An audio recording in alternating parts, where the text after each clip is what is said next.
Au nom du Père, du Fils et du Saint-Esprit, ainsi soit-il.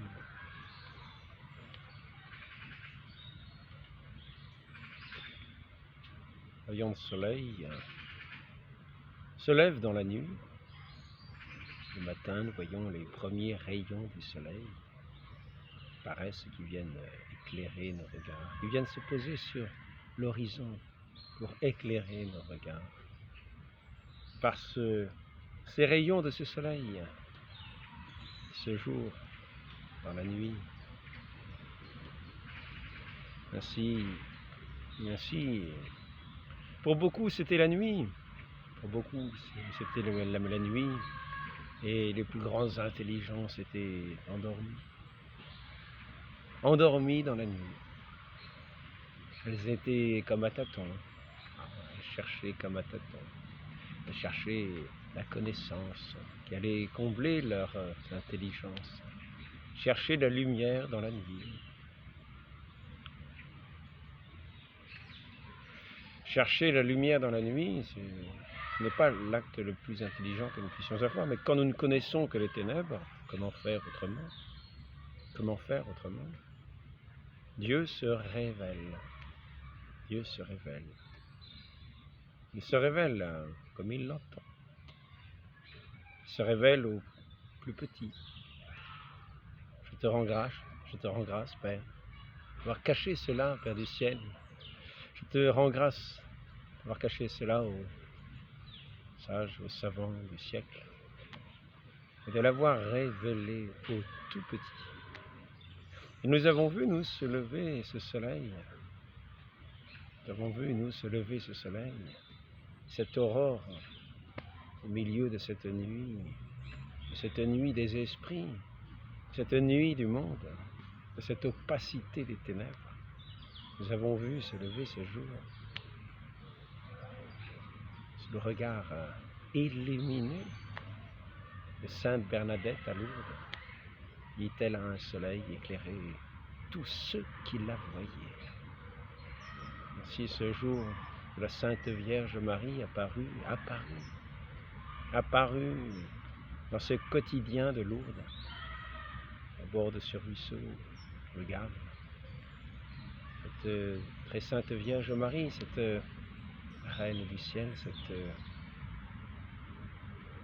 ce trône de la sagesse, et a donné le jour au monde, qui est rempli de l'éclat de cette lumière céleste, qui est pleine de grâce, est venue éclairer cette vallée de larmes, dans laquelle se perdaient toutes les intelligences les plus brillantes, qui brillaient au feu des petits briquets, des petites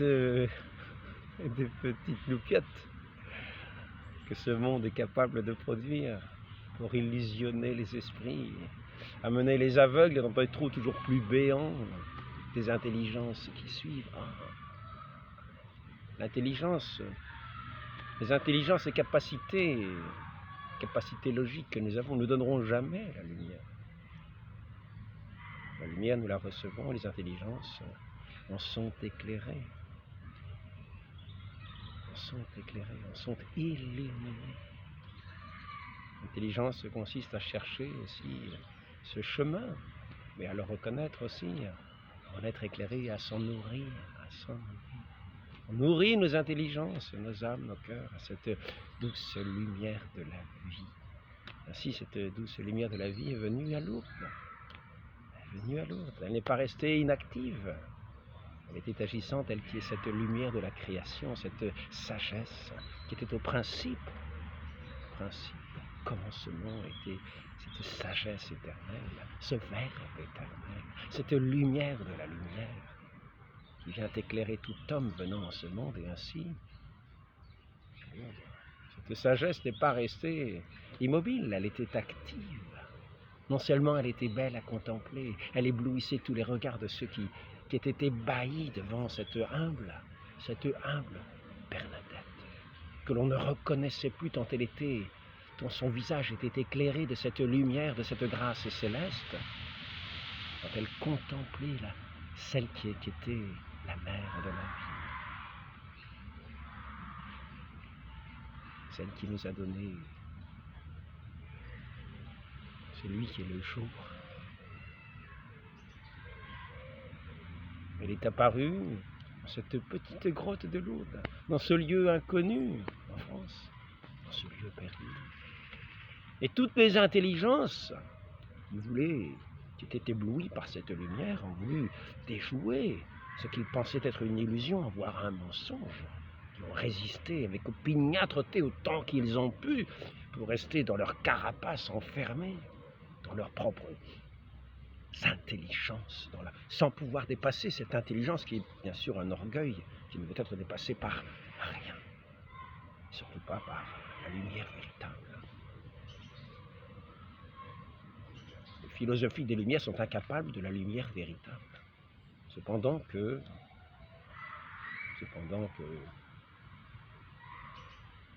notre Seigneur nous répète: je vous rends grâce, Père du ciel, d'avoir caché cela, sages et savants des siècles,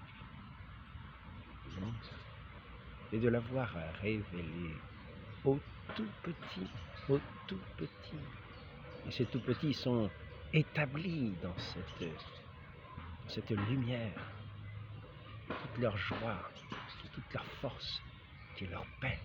Et ainsi, nous avons vu Sainte Bernadette, confrontée à tous les docteurs de cette vérité du monde, à tous ces enquêteurs, le commissaire Jacobet qui l'a passé devant les interrogatoires, qui repassait tous les événements récités par Sainte Bernadette, tous ces événements dans le moindre détail pour la prendre en défaut. Et toutes ces intelligences se cassaient les dents devant cette simplicité même, devant cette évidence même. Et on avait beau lui envoyer quelques soudards, quelques gens pour aller la soudoyer, avec une petite bourse en or posée sur une table. Nous voulons vous venir en aide, afin de voir au moins les motifs de ce mensonge. Si nous ne découvrions pas le mensonge, il nous fallait au moins découvrir des motifs du mensonge, des intérêts. Cette pauvre famille, où le père même était, je crois, allé en prison parce que peut-être il n'arrivait plus à payer, parce que. Mais cette famille était honnête, ils n'ont voulu. Ils n'ont rien accepté, aucun argent. Mais des gens sont venus leur venir en aide. Cette famille humble et pauvre a refusé, c'est toujours resté incorrompu. Et le pauvre savant de ce monde de l'obscurité, de ce règne de l'obscurité, le commissaire Jacobet, dans ce monde scientiste, qui était si bien installé dans cette science naissante qui voulait démontrer l'inexistence de Dieu, se trouvait bien fort dépourvu quand la lumière fut venue. Et ainsi, il a dû faire retraite. Peut-être à la fin de sa vie a-t-il été converti. Ainsi, cette lumière divine, cette lumière qui est la source,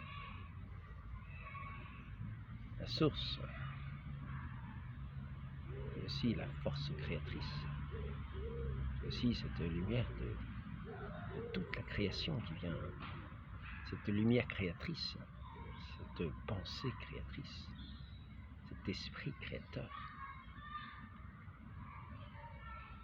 est venu guérir ceux qui n'étaient pas obstinés dans leur intelligence bouffie, qui ont eu la simplicité de venir à cette source qui a jailli sous les doigts de Sainte Bernadette, là où il n'y avait pas de source.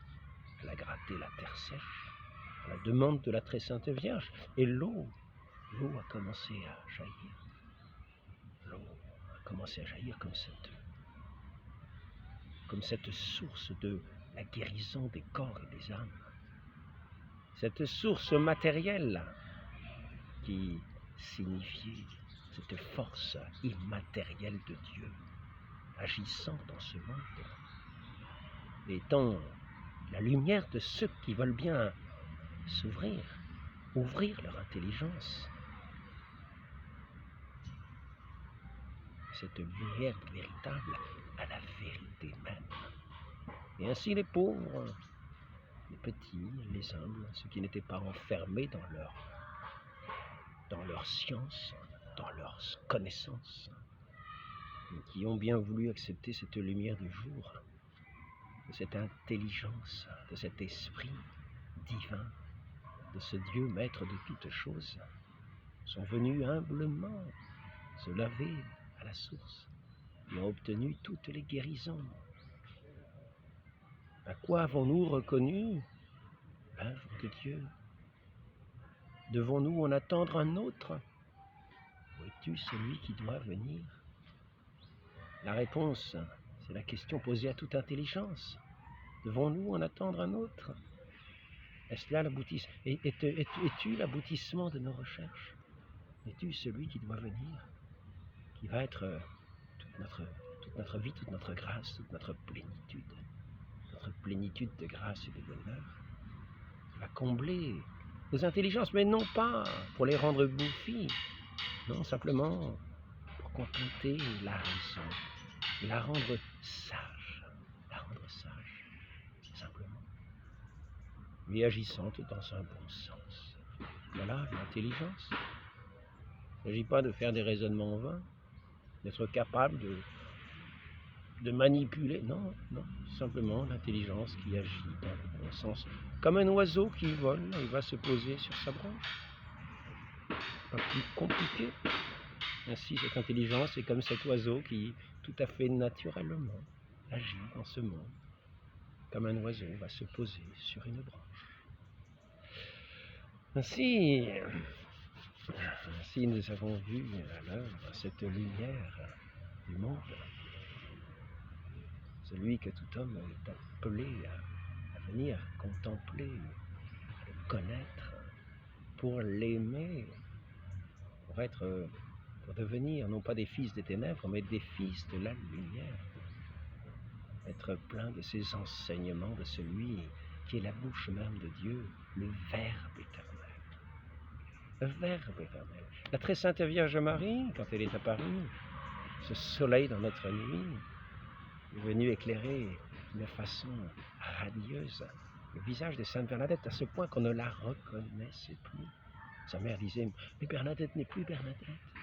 Si, elle était Bernadette, mais elle était cette Bernadette dans la grâce divine, illuminée de cette grâce divine, cette lumière à la fois extérieure qu'elle contemplait, ce pur reflet du ciel, la très sainte Vierge Marie, qui en même temps est éclairée, illuminée intérieurement par cette joie qui remplit le cœur et qui s'exprime dans toute la modestie sur le visage, dans toute la simplicité d'un cœur pur. Et tous ceux qui étaient autour, ces milliers de personnes qui jour après jour s'étaient assemblées, étaient émerveillés, venaient contempler le moindre reflet de cette grâce sur ce visage de cette pauvre enfant qui devant eux ouvrait le ciel. Ainsi, les pauvres sont venus à l'écoute de la très sainte Vierge Marie, la très sainte Vierge Marie qui avait son chapelet autour d'elle. Aujourd'hui, je ne l'ai pas pris malheureusement. Elle qui a donné ce rosaire à Saint Dominique pour toucher nos cœurs, pour entrer dans ces mystères de son Fils. Salut Marie, pleine de grâce, Le Seigneur est avec vous, vous êtes bénie entre toutes les femmes. Et Jésus, le fruit de vos entrailles, est béni. Car cette très sainte Vierge Marie, cette aurore, est venue dans cette nuit de notre France, qui est venue éclairer notre France à Lourdes, et le monde entier, dans ces ruisseaux de grâce, ils se sont répandus jusque dans le monde entier. Dans le monde entier, du monde entier, des pauvres sont venus à cette humble source, claire et pure. Ils ont trouvé la guérison, sinon des corps, au moins des cœurs.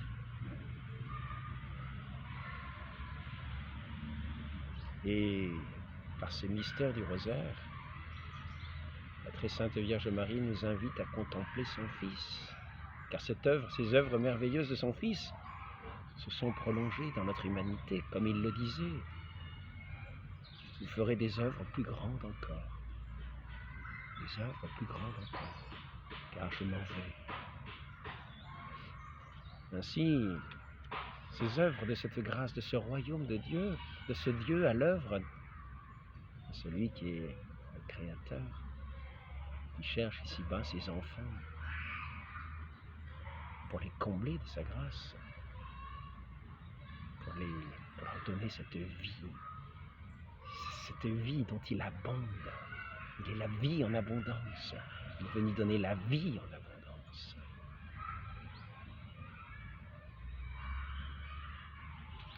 Et toute intelligence s'abaisse, et toute oreille écoute, pour avoir la vie en abondance. Et ainsi, très Sainte Vierge Marie, en même temps que tous ces miracles étaient accomplis, ces milliers de guérisons de partout, les gens les plus humbles, de simples bébés que les mères portaient,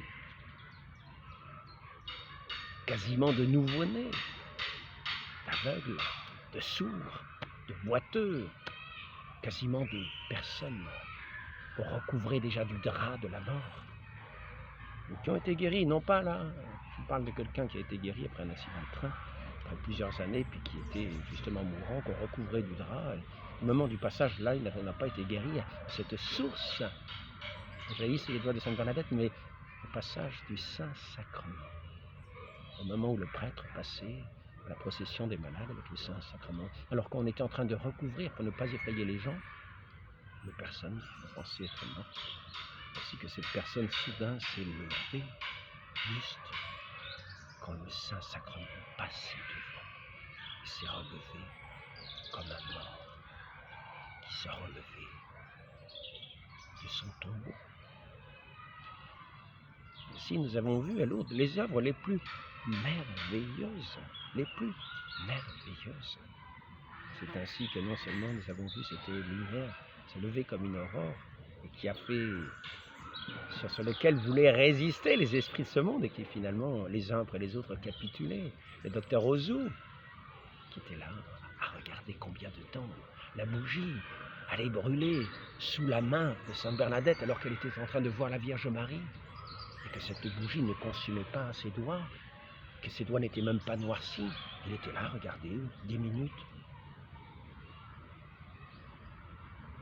Il calculait le temps, parce que c'était un esprit scientifique.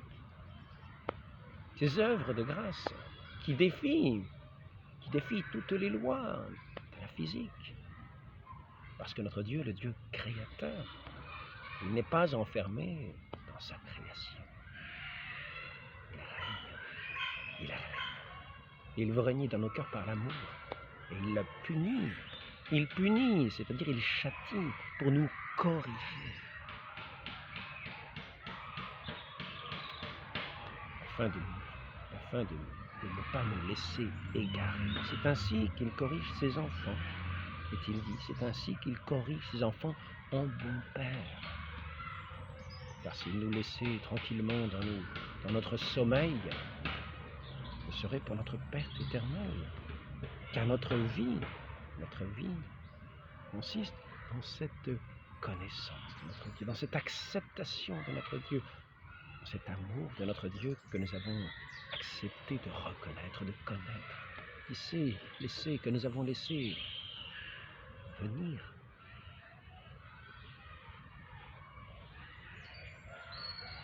À nous, dans toutes ces œuvres magnifiques.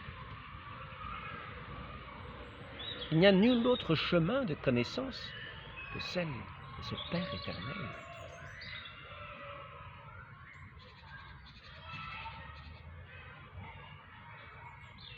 La connaissance du Père, c'est le Fils. C'est son Fils unique. C'est le Verbe de Dieu qui est la connaissance du Père. Le Père, ce Père éternel, révèle son Fils à qui il veut. Je te rends grâce, Père, d'avoir révélé ces mystères aux plus petits, de l'avoir caché aux sages et aux savants, de l'avoir révélé aux tout petits, au cœur humble. qui avait cette disposition à respecter ce Dieu, à l'aimer, à se tourner vers lui, à s'en réjouir, à le glorifier.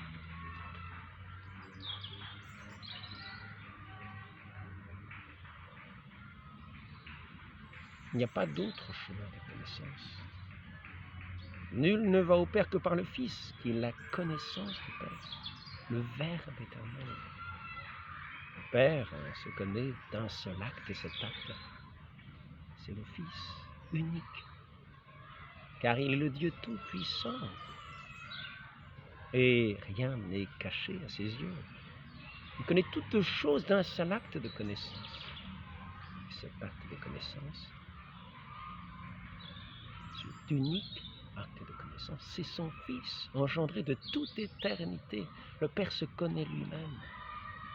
Il se connaît lui-même de toute éternité. Cette connaissance de lui-même, cette connaissance de toutes choses, d'un seul regard, c'est son Fils, qui est la sagesse, est venu éclairer ici-bas tout homme venant en ce monde, car il nous a fait à son image, à sa ressemblance, pour le connaître, être rempli de cette sagesse. Les esprits durs, les esprits intelligents, bouffis d'eux-mêmes, perdent du coup toute intelligence. Ils demeurent dans cette nuit, ils demeurent dans la nuit, une nuit éternelle, car il n'y a nul autre chemin que le Fils.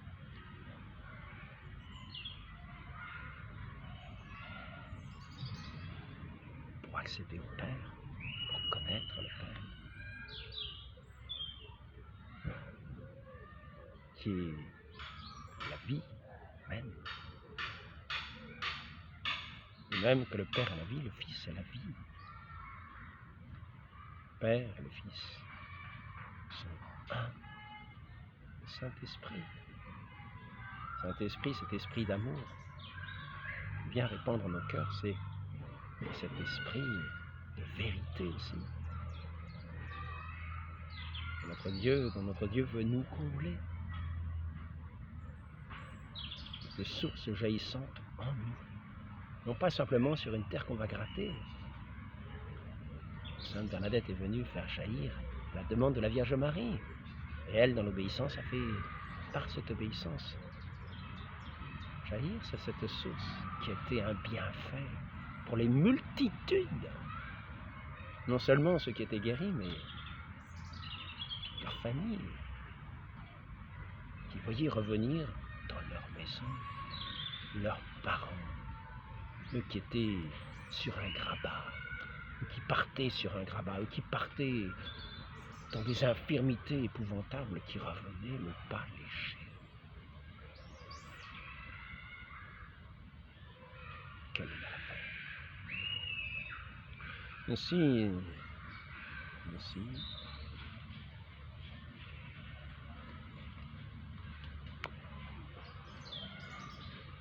il n'y a nulle autre connaissance.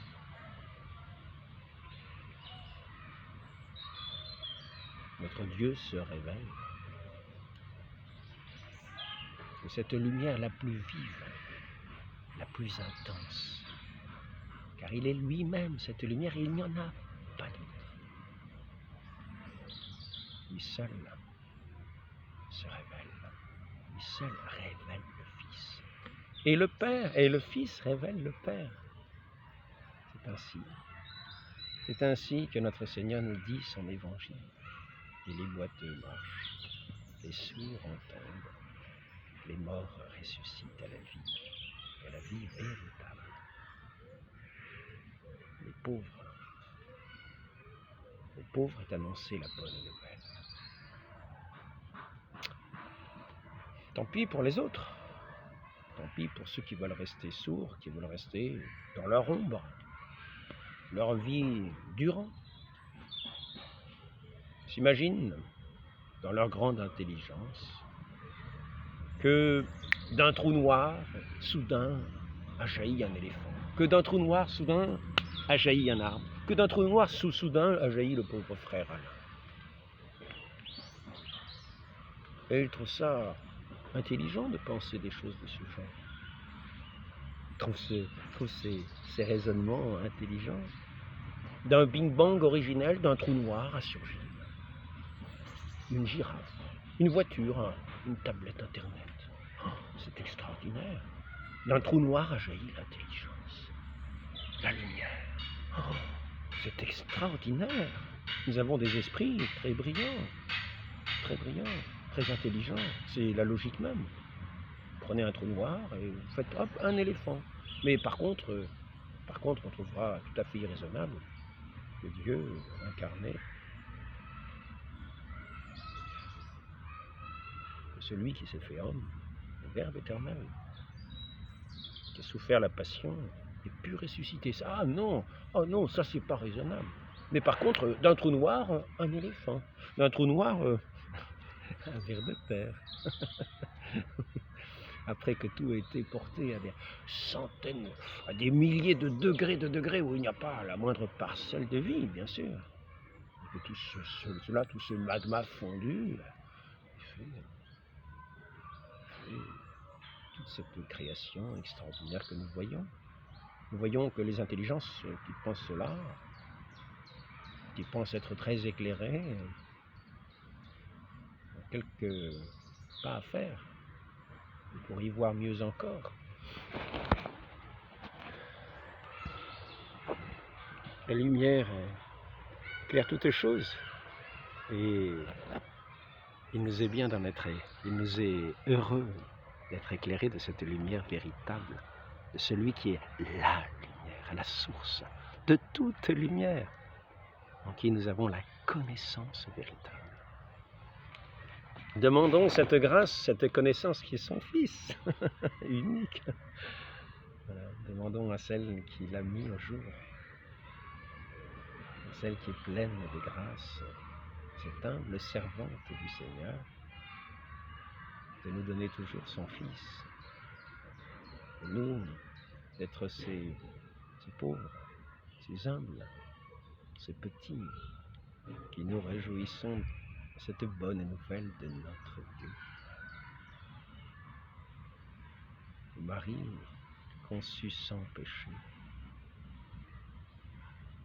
priez pour nous qui avons recours à vous. Ainsi soit-il. Au nom du Père et du Fils et du Saint-Esprit, ainsi soit-il.